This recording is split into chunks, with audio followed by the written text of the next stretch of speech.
This is me, Spoon Beast. Okay, so I've been gone forever, alright?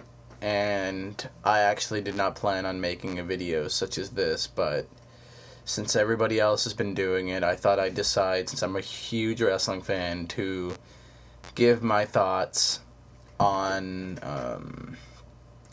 just the Royal Rumble 2011, considering it's a few hours away. And for my lack of Survivor Series talking about, I did not order that show, and I watched it over a stream, and I didn't really get a good perspective of it, because usually when I watch a pay-per-view on TV, it's a hell of a better experience than watching something over a stream. I never review or do predictions for anything I watch over a stream, and that was during a time that I thought that I would be away from YouTube for a while, which I was, but I have now come back for at least 2 videos, at least to give my predictions and probably a review of the show. But since everybody else is giving their thoughts on the 2011 Royal Rumble, I decided I should contribute to this as well. So really, what is there to say about this year? Well, the world title matches look pretty decent, I guess. You have The Miz defending the WWE Championship against Randy Orton. I kind of liked their tables match at TLC. This is just a straight one-on-one matchup. I think The Miz is going to retain, but who knows? I'm just going to give my prediction to The Miz retaining. I just think that's a more likely outcome than Orton actually winning the title. So I think Miz will retain. This should be pretty decent, I guess. I don't know. I don't care. As long as Miz pins Orton in the middle of the ring, I won't care. Like, I hope it doesn't end in a disqualification or a counter. That would completely suck. But I hope that even if he has to pin him, like, not even cleanly, like, let's say Alex Riley hits Orton in the head with his briefcase while the referee's not looking, and then Miz follows it up with the skull-crushing finale and pins Orton, that would be fine. I just want to see a pinfall. I don't want to see Miz get himself disqualified or counted out, or Orton gets disqualified. I don't want to see anything like that. That would just suck ass, okay? So I hope that Miz can retain the title by actually pinning Orton's shoulders to the mat 1, 2, 3. But my prediction goes to The Miz. And then for the World Heavyweight Championship match, you have Edge defending against Dolph Ziggler. I'm sure this will be a really good match. Dolph Ziggler and Edge have both been putting on their decent share of matches within the past. Like, especially Dolph Ziggler in the past years. Matches with Kofi Kingston and Daniel Bryan have been very good, and he was a great Intercontinental Champion.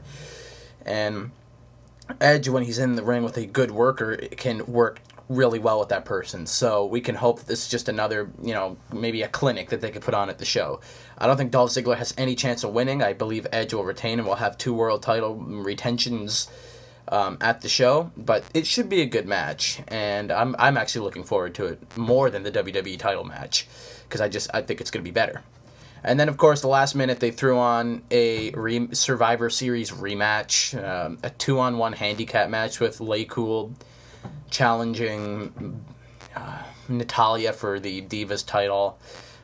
I didn't even think they were going to put a Divas match on the show. They booked it last minute. It's basically a Survivor Series rematch that they decided to do 2 months afterwards. I don't know. Just a way to get the Divas on the show, really. Natalya to retain. That's all I can say, really. There's nothing much more I can say to that. And then you get to the Royal Rumble match itself, Royal Rumble 2011. And what everybody's been talking about is that it's now, they extended the participants by 10, increased by 10. Now we have 40 participants in the Royal Rumble. Woo, awesome. That's just amazing, I guess. No, not really. I'm very indifferent about this, because I really don't care if they increase it by 10 or not. The only way I will care is if I will hate it if they speed up the entrances. Like, let's say they do an entrant every 60 seconds, every minute. That will suck. That means we'll have an extremely fast Royal Rumble, like 1995. That was way too fast. That would suck. If they speed up the entrances, it will suck. If the entrances stay the same and it's just a longer Royal Rumble match, it'll be absolutely fun and I won't care. So I'm indifferent before seeing it. It's either the entrants are gonna go by extremely fast and I'm gonna hate it, or it's just gonna be an extended long Royal Rumble and I'll make my decision up about it after that. and it'll probably be decent. So it's either going to be sped up and suck, or be the same and decent. That's all I can really say about the increase in participants. So what we figured out now is that there are 34 confirmed participants going into tonight, so that's 6 empty spots that could be at the Royal Rumble. I think everybody's expecting Triple H to make a return, maybe see somebody else return from an injury. I don't really know beyond that. There are names flying all over the place that could make a return or a special one-time appearance. I won't know until the actual pay-per-view, nor do I care until the actual pay-per-view. It'd be cool to see who comes out and fills out those last 6 spots that remain open going into tonight's show. But really, there's so much speculation, and I think Triple H is a given for tonight. He's 5 more. And over those 5, I don't really know. We could maybe see... There's rumors going around that Awesome Kong is signed with the WWE and she can make her debut at the Royal Rumble.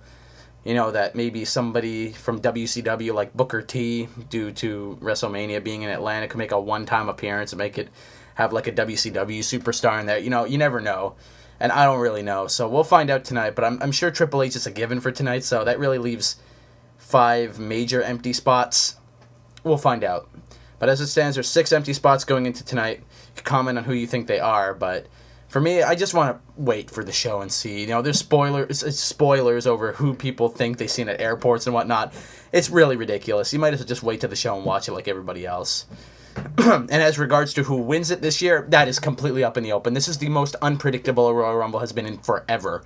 So I can't really, narrow that down to who I think will win. Last year and the year before, I've narrowed it down to who I think would win. I can't do that this year. And I was wrong those 2 times anyway. Well, not really last year. I said if Edge returns, he would win for sure, but he wasn't my all-around pick. I was an idiot and picked Kofi Kingston. But anyway, there are 4 favorites, if you will, going into the Sunday's Royal Rumble. Those being John Cena, John Morrison, Alberto Del Rio, and CM Punk. Beyond those 4, I don't see any other favorites. I used to think Wade Barrett, but how he was being built up into the pay-per-view, he's just completely gone into an outside shot now. Going into the show, there are 4 major possibilities, 4 favorites going in, and it's interchangeable between any of those 4 superstars. Any one of those 4 could win, and, but I'm hoping if it is between those 4 that either Del Rio or Morrison wins, because I don't want to see another former world champion win the Royal Rumble for the 5th time in a row. Because 2007, 2008, 2009, and 2010 were all won by former world champions. And if Punk or Cena wins, that would be the 5th straight Royal Rumble where that happened. I don't want to see that again. So, out of the 4 major favorites, I hope that either Morrison or Del Rio wins, because those 2 guys have never been world champion before, and it would make for a hell of a lot of a better winner. Their first major world title shot, and they're not even world champions, so they're getting their first major shot, and it'd be a better WrestleMania moment than having 2 former world champions win for the fucking 5th time in a year, 5th time in a Royal Rumble. So, it's interchangeable between those 4. I have no idea who could win. I could be completely wrong, and neither of them could win. People are saying that Triple H could return and win, but I'll get to that right now. If Triple H returns, he is not winning the Royal Rumble. Him and Sheamus will be the cause of each other's elimination. So I don't think Sheamus is going to win either.